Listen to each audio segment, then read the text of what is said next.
आंबे आणि कैऱ्यांचा सीझन आलेला आहे. आमच्या सोसायटीमध्ये आहे ना, एक आंब्याचं झाड आहे. तिकडचेच आहे ना 2-4 कैऱ्या मी अशा तोडून आणल्या होत्या आणि कैरी आणल्यावरती पहिल्यांदा विचार आला, की ह्याची आपण चटणीच बनवूया. त्यासाठी आहे ना, पहिल्यांदा कैरी स्वच्छ पाण्यातून धुवून घेतली आणि त्यानंतर त्याच्यावरची आहे ना, मी साल काढून घेतली. साल काढून घेतल्यानंतर कैरी छान अशी किसून घेतली बारीक आणि एका प्लेटमध्ये काढून घेतली. कढईमध्ये थोडंसं तेल गरम केलं फोडणीसाठी. मोहरीची छान अशी फोडणी दिली. थोडंसं हिंग टाकलं.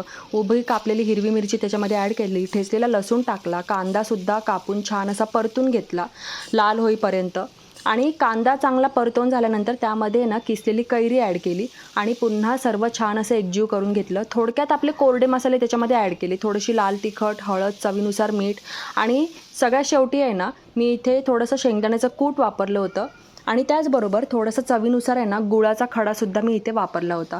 तर सर्व छान असं तेल सुटेपर्यंत परतून घ्यायचं. मस्त गरमागरम अशी कैरीची चटणी तयार झालेली आहे. तुम्ही पण नक्की ट्राय करा.